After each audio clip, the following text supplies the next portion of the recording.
आदर्श राजा वो है जिसके तन, मन और आत्मा तीनों दृढ़ हो।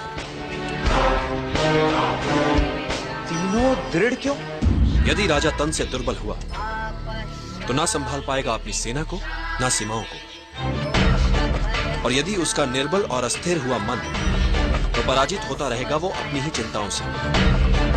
और उसकी आत्मा निर्बल हुई तो कैसे सबल करेगा वो अपनी निर्बल प्रजा को। देखो वत्स, नियति तो यही कहती है कि अधिक पाना है, और अधिक पाने के लिए बहुत खतरा उठाना पड़ता है। कुछ लोग खतरा नहीं उठाते, जीवन जैसे चल रहा है बस जीते चले जाते हैं।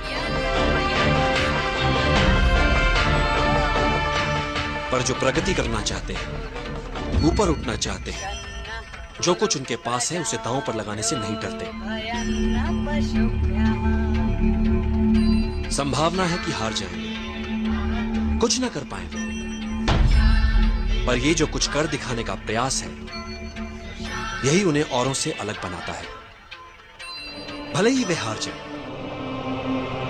पर यह संतोष उनसे कौन छीन सकता है कि उन्होंने कुछ अच्छा कर दिखाने का प्रयास तो किया।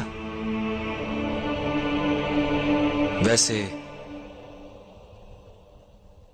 मैं इस चुनौती का निर्णय करता हूं, इसलिए तुम्हें इसमें बेईमानी का कोई भय नहीं होना चाहिए।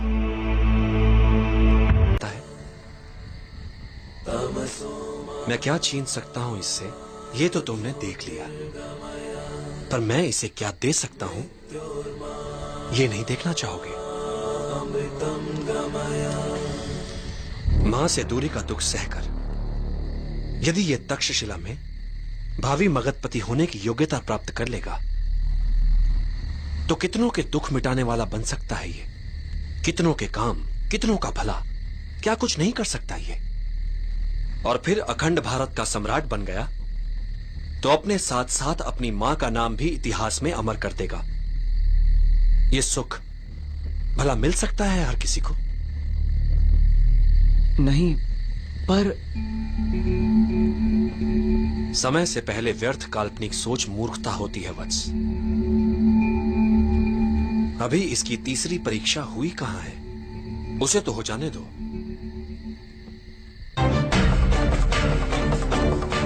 गुरुदेव, पता नहीं क्यों मेरा मन कहता है कि ये बालक अवश्य जीतेगा। जब स्वतंत्रता के लिए आत्मा को बेचने का प्रश्न सामने आएगा, तब ये क्या करता है, देखते हैं। जोश अच्छा है वत्स, किंतु स्मरण रहे, बड़े बड़े योद्धा मात खा जाते हैं जब वो जोश में होश खो बैठते हैं। युद्ध का पहला नियम है अपना युद्ध चुनना सीखो। कब, कहां और किससे।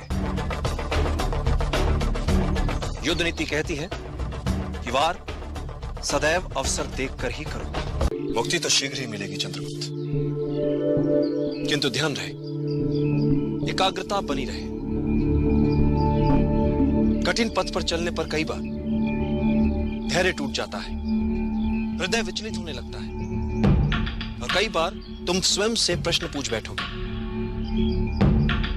पर तुम्हारा ध्यान सदैव लक्ष्य पर बना रहे, फिर वो चाहे तुमसे कितना ही दूर क्यों ना हो। मुझे ध्वनि भेदन सिखा सके। एक मार्ग है, जो कुछ भी तुम सीखो इतना मन लगाकर सीखो कि आधी धीरा तुमसे प्रभावित हो जाए, जिससे संभावना बन सकती है उनके शपथ तोड़कर तुम्हें सिखाने की।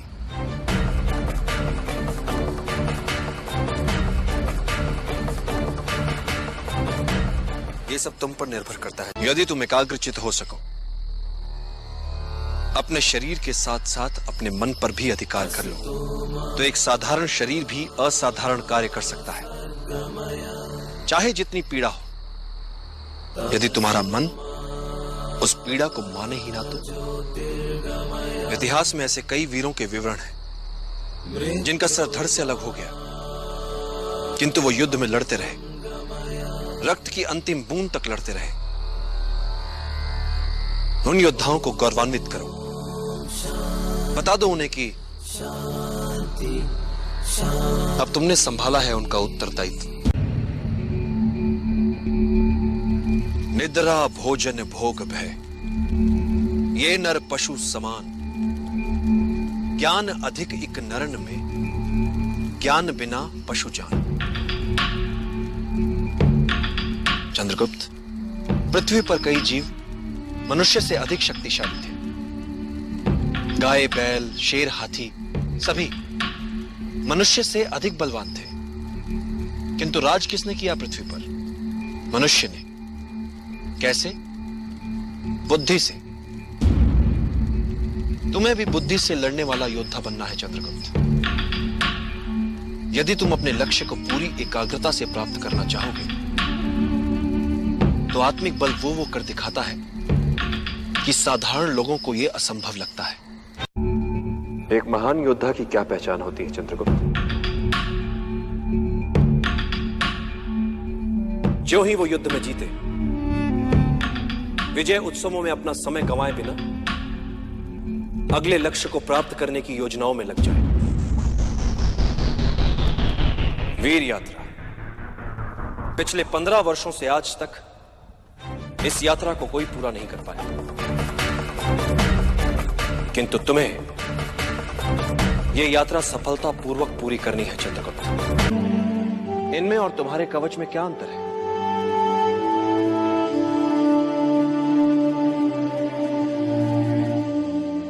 तो फिर इस कवच का और इस वीर यात्रा का कोई महत्व नहीं आचार्य।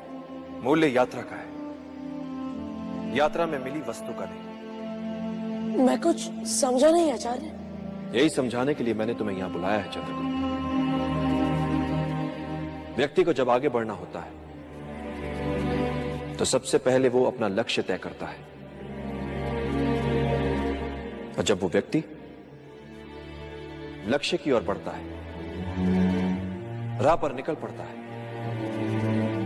तो मार्ग उसे सिखाता है, संवारता है, बनाता है, और यही अनुभव उसकी पूंजी होते हैं।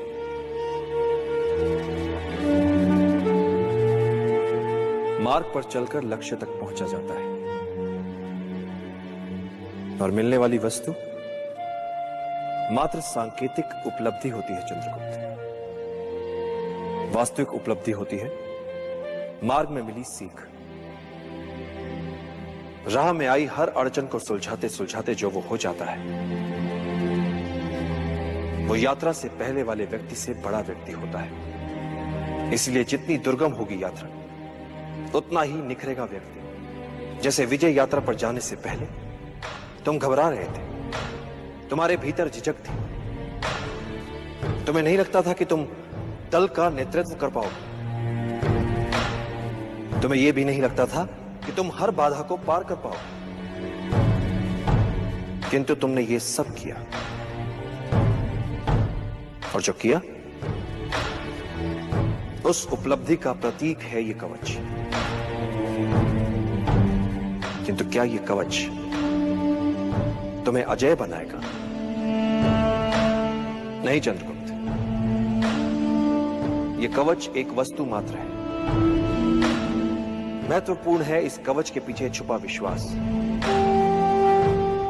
इस विजय यात्रा से मिला तुम्हारे व्यक्तित्व को निखार, यही बनाएगा तुम्हें अजय।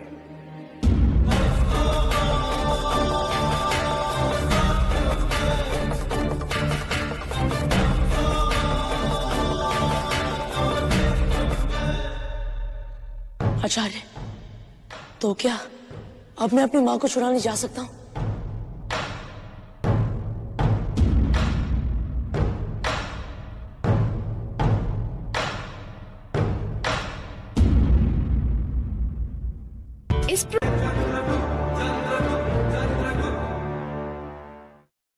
ये कवच एक वस्तु मात्र है।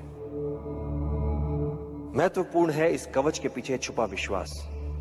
इस विजय यात्रा से मिला तुम्हारे व्यक्तित्व को निखार, यही बनाएगा तुम्हें अजय।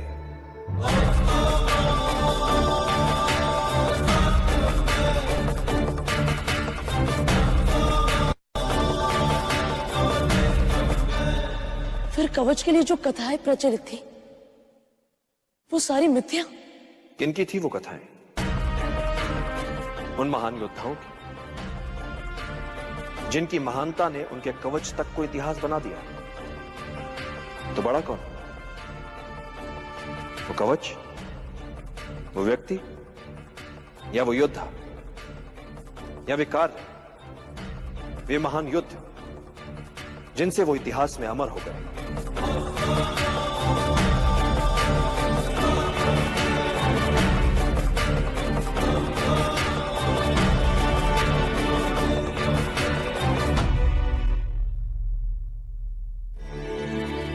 वो व्यक्ति, वो योद्धा, वो लिख चुके हैं अपना इतिहास।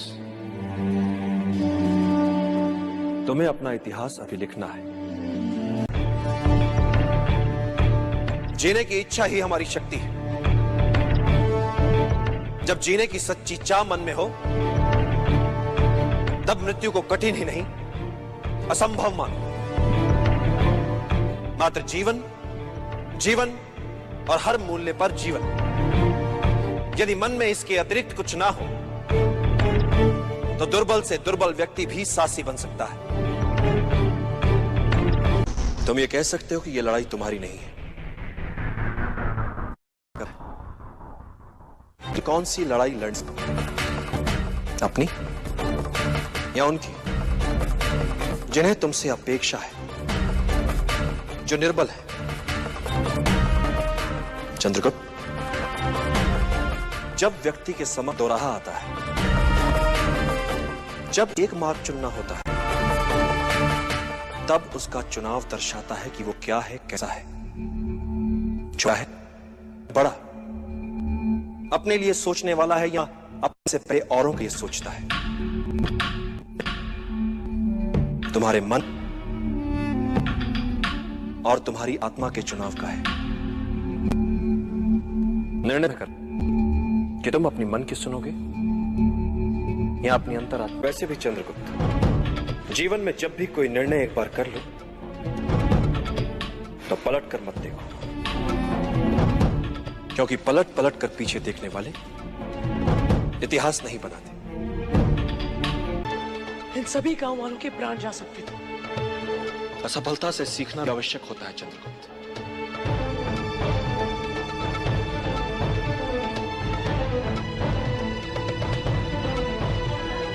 किंतु हर बार त्रुटि नई होनी चाहिए।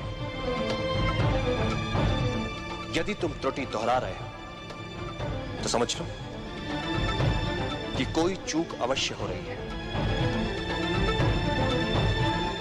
असफलताओं जीवन में बड़ा महत्व होता है। ये तुम्हें विनम्र बनाती है, शत्रु तक का आदर सिखाती है।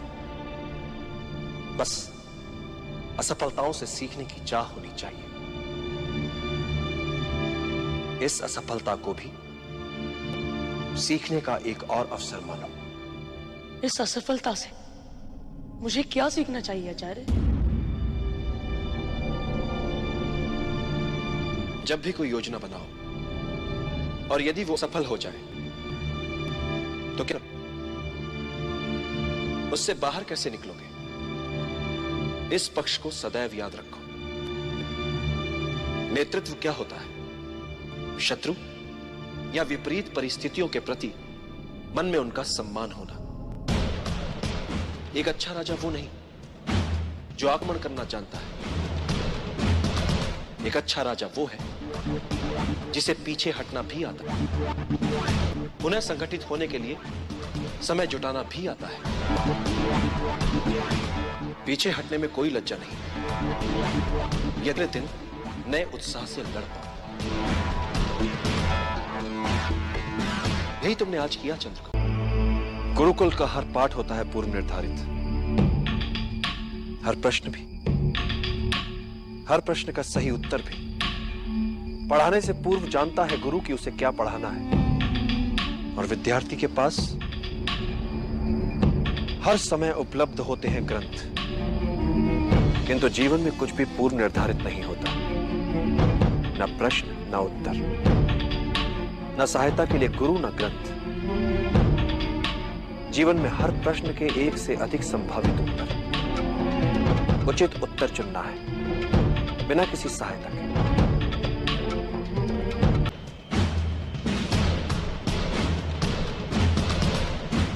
जब तुम्हारे समक्ष एक से अधिक विकल्प और निर्णय लेना कठिन हो रहा तो एकाग्रचित होकर, ध्यान लगाकर अंतरात्मा को सुनने का प्रयास करो। अंतरात्मा के संकेत नियति को स्वरूप देते हैं। नकारात्मक सोच बुरी होती है भद्र। ये एक प्रकार की संक्रामक बीमारी होती है जो अपने आसपास सब में निराशावादी दृष्टिकोण ही फैलाती है। इससे बचना चाहिए। सदैव सकारात्मक ही सोचना चाहिए। मैं चाहता हूं सकारात्मक सोच सबसे। योजना मात्र कल्पना भी लगे तब भी उस पर विश्वास करो और उसे सच बना दो।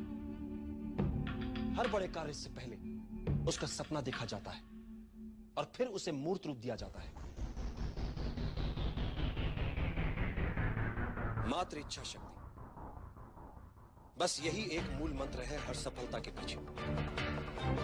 इच्छा करो, दृढ़ता से चाहो और फिर उसके लिए मर मिटो। विजय सदा तुम्हारा वरण करेगी।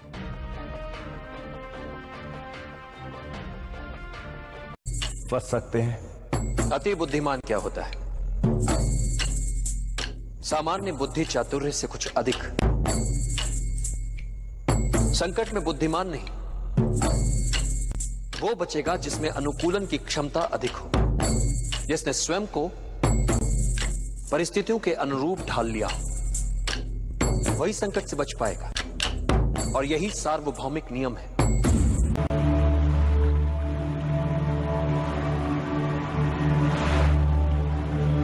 यह अवसर है पुनर्जन्म का। देश के हित में क्षात्र धर्म से मर मिटने का अवसर है ये। फिर जीने का अवसर है ये। गौरव जो मिट चुका है देश का, उसे पुनः पाने का अवसर है ये। मातृभूमि को नमन कर सके इस लायक बनने का अवसर है ये। एक नए नव निर्माण का अवसर है।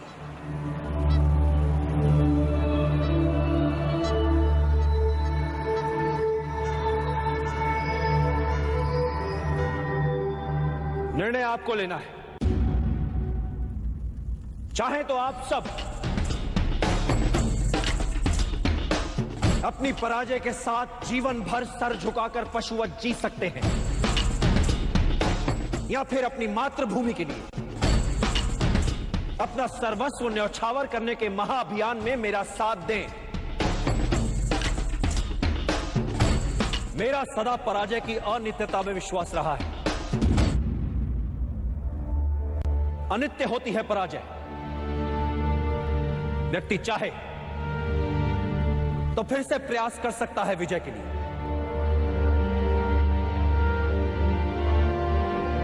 जब वो मन से पराजय को स्वीकार करता है तब वो होता है पराजित। कई बार मन से पराजय को स्वीकार करने वालों को,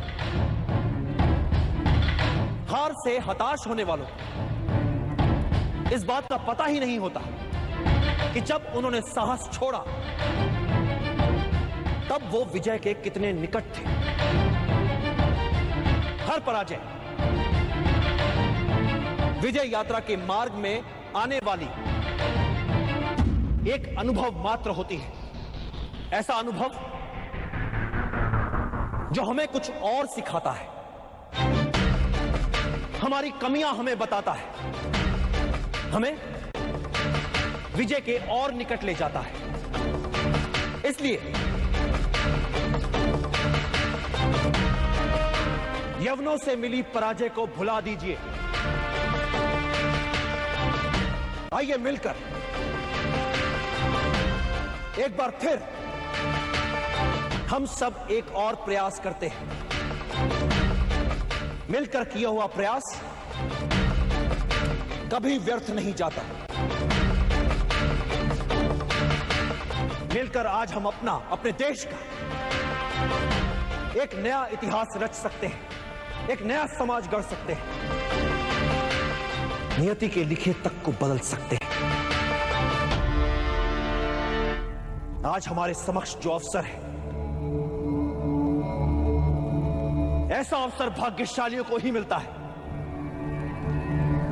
अपनी मातृभूमि को विदेशी आक्रमणकारियों से मुक्त करवाने का अवसर, अपने ऋण से उऋण होने का अवसर, अपने राष्ट्र के नवनिर्माण का अवसर, अपने गौरव को पुनः प्राप्त करने का अवसर, अपनी मातृभूमि के लिए मर मिट जाने का अवसर। तो आइए अपनी मां की लाज बचाएं, मिलकर इन विदेशियों को मार भगाएं। निर्णय आपको लेना है।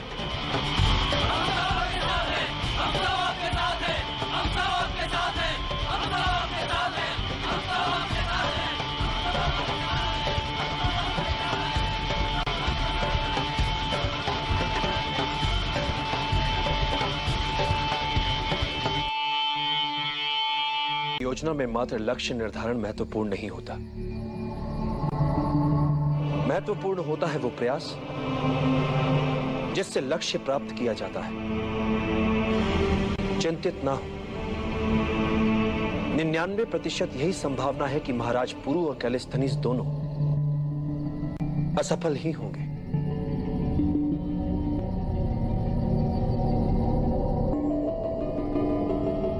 इसीलिए एक और वैकल्पिक योजना है मेरे पास।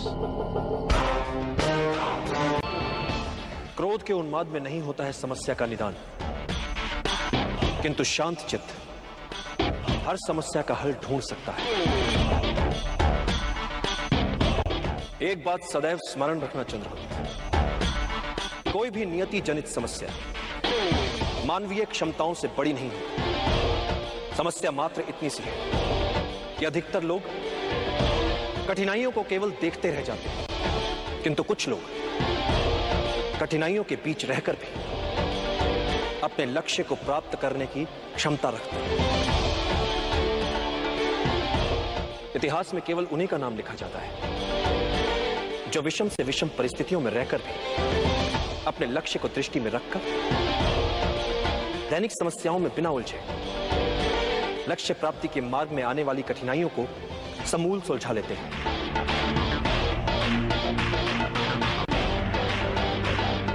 इतिहास साक्षी है चंद्रगुप्त, महान वही बन पाया है जिसने अपनी कठिनाइयों को आगे बढ़ने का अवसर बना लिया, जिसने अपनी कमियों को निर्बलता नहीं अपनी शक्ति बना लिया। असंभव दिखने वाला निर्णय होता क्या है? एक ऐसा कठिन निर्णय जो लिया जा सकता है।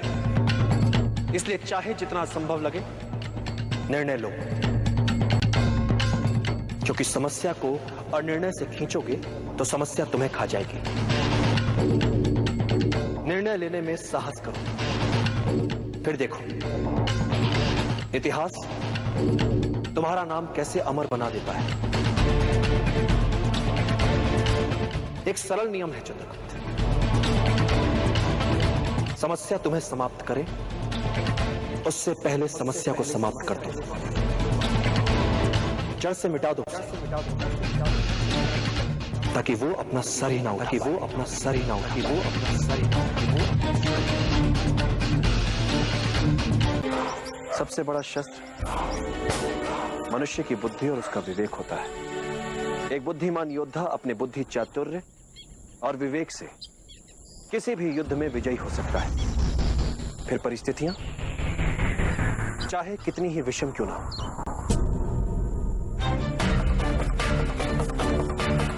शासन के लिए सभी मनमाने अधिकारों का केंद्र नहीं हो सकता, क्योंकि मेरे विचार से राजा को एक निश्चित समय के लिए शासन मिलना चाहिए, जीवन भर के लिए नहीं।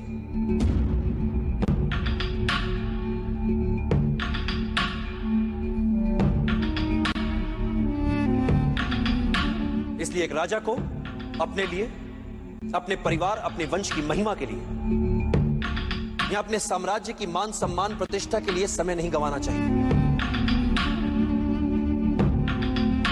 क्योंकि यदि राजा प्रजा की भलाई के लिए कार्य नहीं कर रहा है, प्रजा के जीवन स्तर के विकास के लिए कार्य नहीं कर रहा है, तो प्रजा के लिए क्या उपयोगिता है उसकी?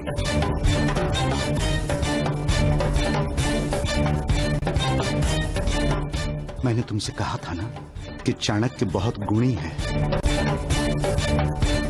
एक राजा का शासन तभी तक तर्कसंगत है जब तक वो प्रजा के हित में है, अन्यथा उसका कोई अर्थ नहीं, कोई औचित्य नहीं।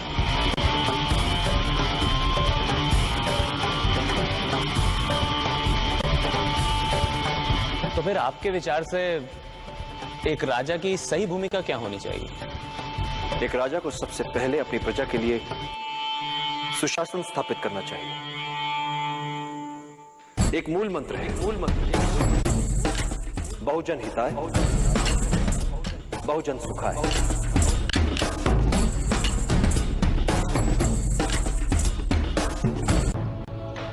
किसी भी योद्धा के लिए युद्ध में सबसे महत्वपूर्ण शस्त्र होता है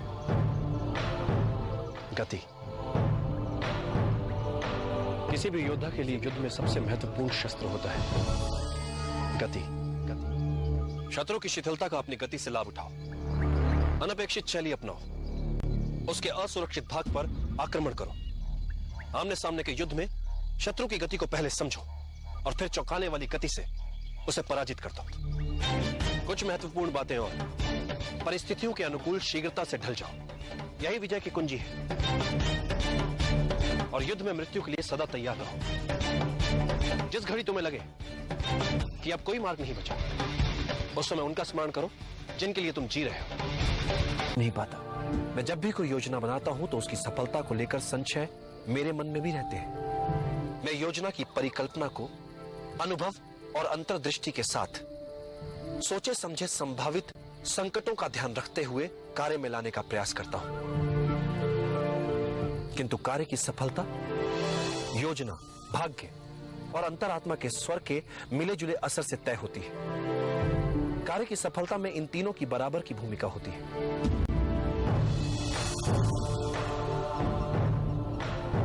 सफलता के लिए अर्जुन की तरह हो पाना उचित रहता है, मात्र लक्ष्य की ओर दृष्टि और कहीं नहीं। तो मैं सचमुच आपकी सहायता कर पाऊंगा। एक शिक्षक का महत्व तो समझ नहीं पा रहे, तो इस अभियान में क्या सहायता करोगे मेरी?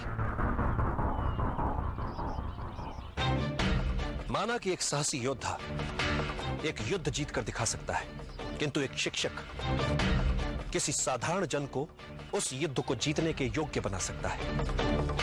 किसी भी युद्ध को जीतने के लिए चुनौती उस युद्ध के लिए अच्छे योद्धाओं को ढूंढने में नहीं है, चुनौती है साधारण जन को युद्ध का कारण बताकर उन्हें असाधारण बनाने में, जो एक शिक्षक ही कर सकता है।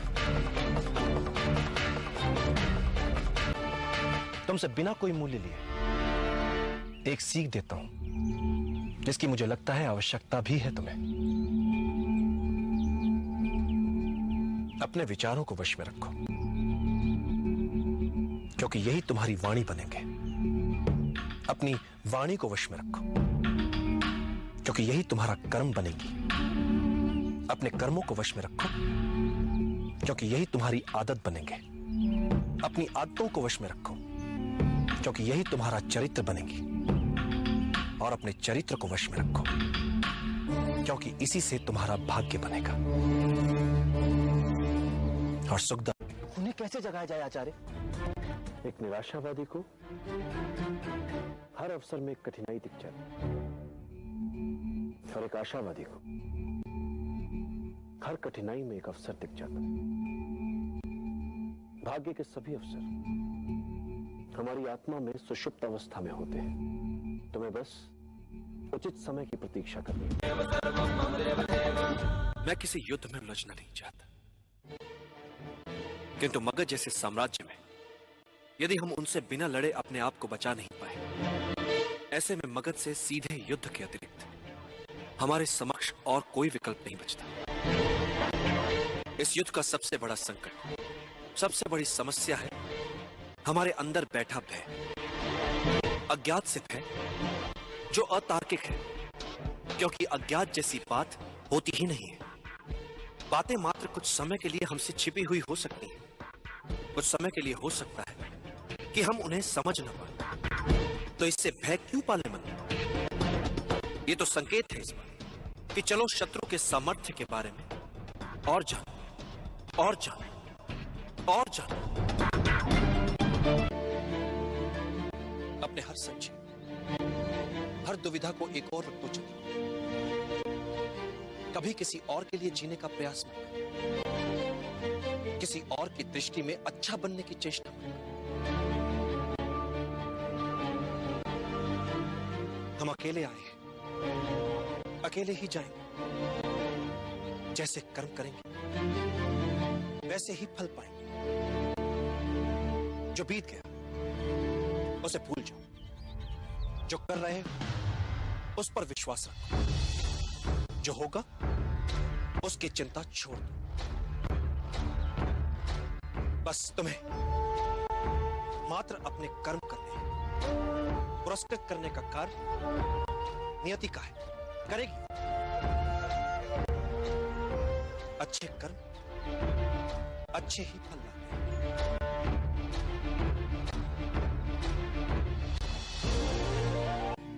मैं एक गाथा सुनाता हूं।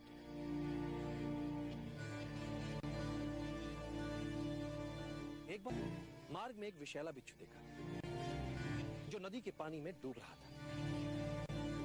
ब्राह्मण उसे बचाने के लिए पानी से बाहर निकाल लेता है। बिच्छू उसे डंक मार देता है।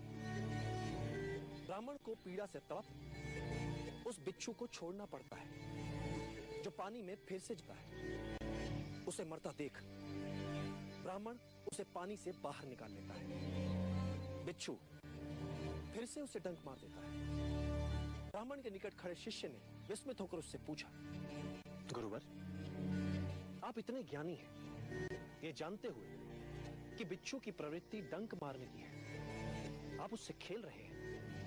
ब्राह्मण कहा, मैं उसे मरने से बचा रहा हूं। शिष्य ने फिर कहा, किंतु वो एक बिच्छू है, वो आपको फिर भी डंक ही मारेगा। तब ब्राह्मण ने कहा, यदि वो एक बिच्छू होकर अपनी डंक मारने की प्रवृत्ति नहीं छोड़ सकता, तो मैं एक मानव उसे बचाने की प्रवृत्ति कैसे छोड़ सकता हूं?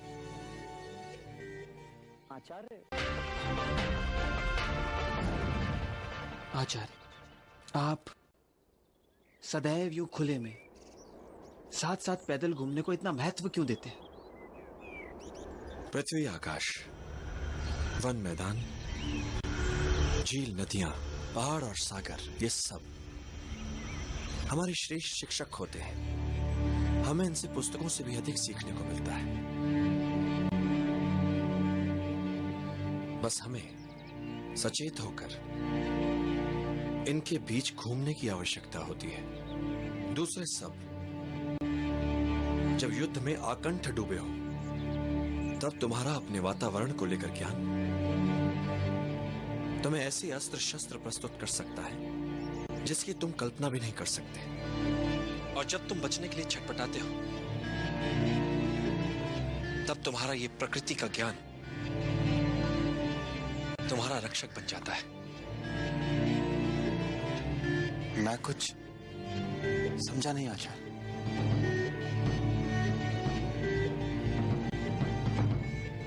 पेड़ों को जानकर हम धैर्य का अर्थ समझते हैं। घास को जानकर हम बने रहने का हट समझ पाते हैं। प्रकृति में हर वस्तु के होने का एक अनूठा कारण होता है। यदि तुम इन सब की विशेषताओं को जानते हो, तो तुम सदैव शत्रु से एक हाथ आगे रहते हो।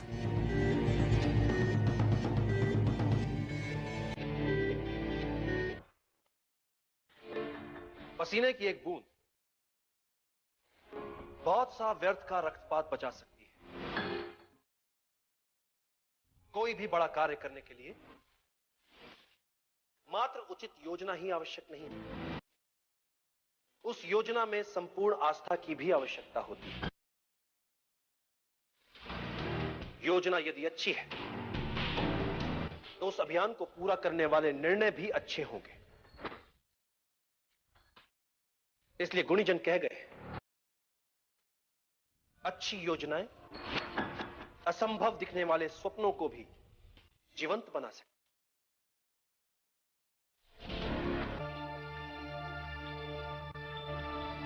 विजय के लिए जीतने की मात्र इच्छा पर्याप्त नहीं होती। विजय के लिए की गई तैयारियां अधिक महत्वपूर्ण होती हैं। विजय यूं ही कैसे मिल जाएगी? विजयी तो हर कोई होना चाहता है।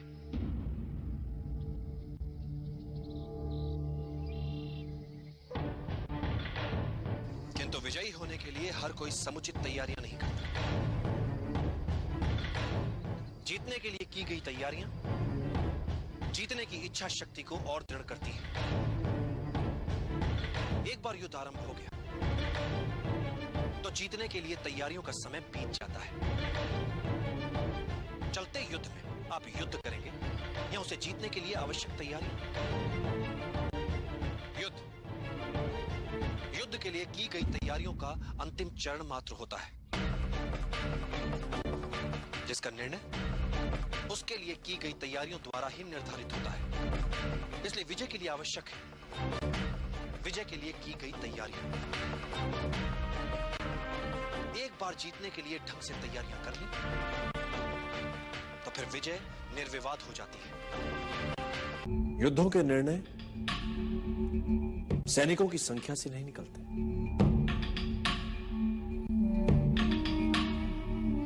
यदि तुम अपने शत्रु को जानते हो, तुम स्वयं को जानते हो, तो तुम्हें 100 युद्धों के परिणामों से भयभीत होने की आवश्यकता नहीं है। किंतु यदि तुम ना तो स्वयं को जानते हो ना ही अपने शत्रु को, तो तुम्हें विजय के साथ पराजय के लिए सदैव तत्पर रहना चाहिए। और यदि तुम स्वयं को भी नहीं जानते, शत्रु को भी नहीं जानते, तो तुम्हें हर युद्ध में पराजय का मुख देखना पड़ेगा। तुम्हें समझदारी ज्ञान में नहीं, कल्पनाशीलता में होती है। और आज के युद्ध का भविष्य मैं अपने शिष्य की कल्पना पर छोड़ता हूं। डूबते हुए बेड़े से जीवित कैसे बचकर निकला जाए, किसी चूहे को सिखाना नहीं पड़ता। विजय श्री उन्हीं का वर्ण करती है जो कोई भी मूल्य चुकाने के लिए सदैव तत्पर हो। इसीलिए एक अच्छे योद्धा का आकलन बहुत सरल होता है। उसे किसी भी विपरीत परिस्थिति में छोड़ दो, वो वहां से विजेता बनकर ही लौटेगा। जो मेरा शिष्य करेगा आज। अखंड भारत का निर्माण करना है, कई योजनाएं बनानी है। जल गया ना हाथ? कैसा मूर्ख है तू, इतनी सी साधारण बात भी नहीं समझता। तरकारी का पात्र गर्म है तो किनारे किनारे से खा। अब तो बीच में हाथ डाल देगा तो हाथ तो जलेगा ना मूर्ख।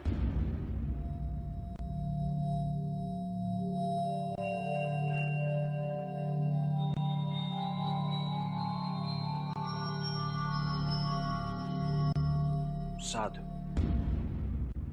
ऐसी व्यवहारिक शिक्षा पुस्तकों से नहीं, एक मां से ही मिल सकती है।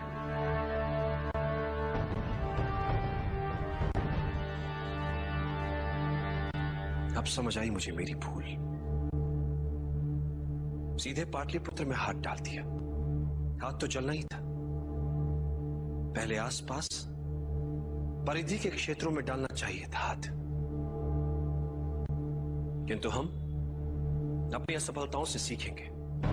पहले पाटलिपुत्र के बाहर छोटे छोटे राज्यों को बनाएंगे अपना लक्ष्य, फिर एक चक्रव्यूह बना घेरेंगे उसे, फिर अंत में करेंगे पाटलिपुत्र पर आक्रमण। पहले परिधि, फिर केंद्र।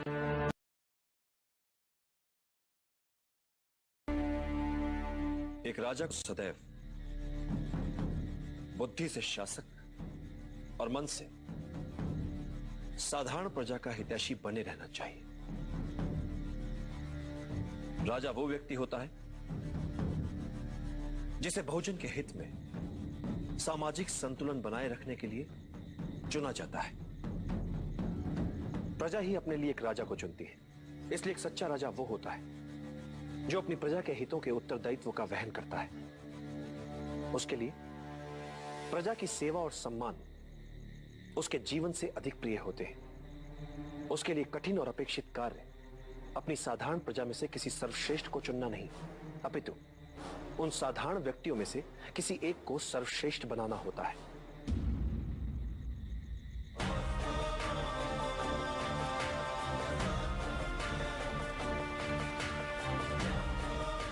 एक राजा के लिए सबसे बड़ी चुनौती होती है पूरे देश को सफलता और समृद्धि के महान लक्ष्य को प्राप्त करने के लिए न केवल उन्हें प्रेरित करे, अपितु प्रजा के लिए ही उन्हें प्राप्त करके भी दिखाए। एक राजा को उसकी सेना अमर नहीं बनाती और ना ही उसका धन वैभव। उसे अमर बनाते हैं उसके बनाए हुए मित्र, उसके किए हुए भले कार्य, उसकी अर्जित की हुई सद्भावना और सत्यनिष्ठा।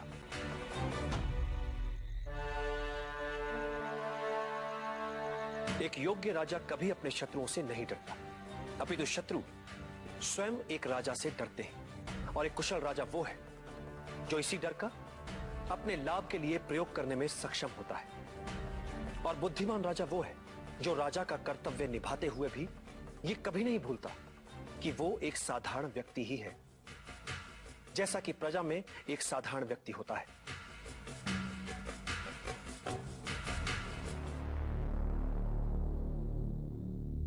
ये व्यवस्था ही है जो किसी को राजा तो किसी को प्रजा बनाती है। और ये व्यवस्था कई छोटे छोटे साधारण जनों से बनती है। इसलिए राजा जो करे जो सोचे तो साधारण जनों के हित में।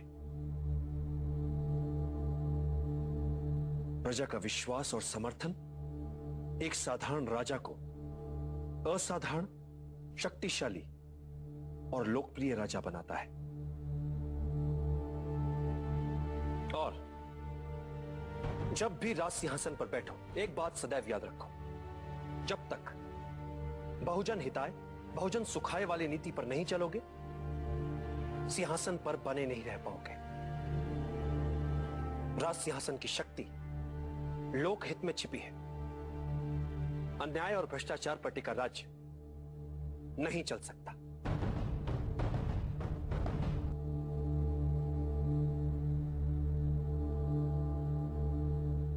वचन देता हूं आचार्य, मैं सदैव आपकी अपेक्षाओं पर खरा उतरने का प्रयास करता रहूंगा। हमारा कार्य हो जाएगा।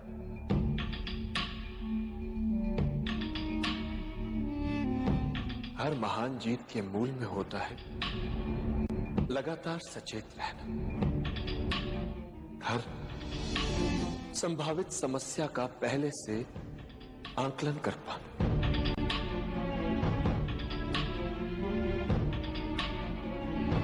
उन्हें समय रहते समझकर नए नए हल ढूंढना। सब कुछ छोटी छोटी बातों को ध्यान से पूरा करने पर निर्भर करता है। आचार्य, साधारण सी भूल कर सकती है सारा अभियान चौपट। इसलिए तुम नायक अपने उत्तरदायित्व से कभी मुंह नहीं मोड़ता।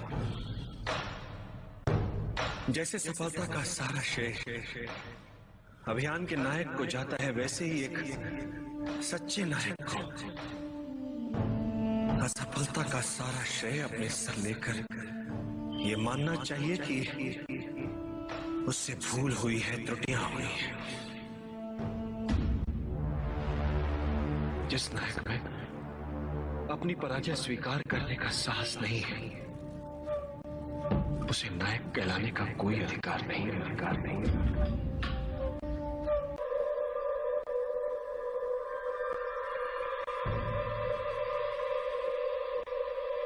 सफलता घेरे तुझे, मार्ग हो अवरुद्ध, पास ना हो धन तेरे, और काम हो अपार, भाग मत भाग मत कर प्रयास।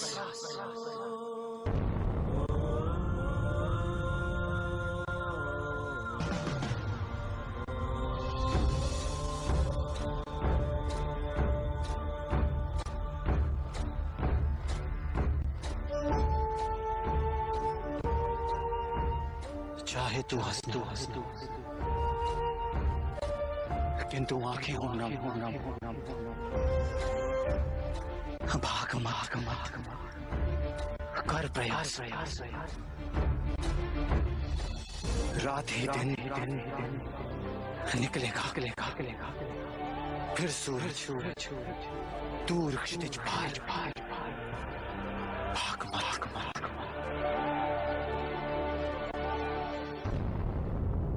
कर प्रयास।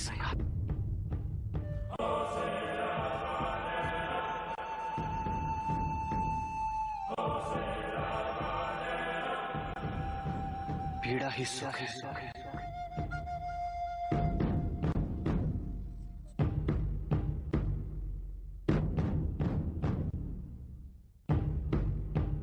विष्णु को पीड़ा ही सुख है। पीड़ा ही सुख है। सुखी है पीड़ा, सुखी है पीड़ा।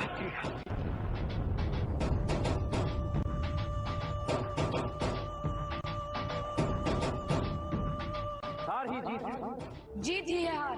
भाग मत कर प्रयास भाग मत कर प्रयास भाग मत कर प्रयास भाग मत कर प्रयास भाग मत।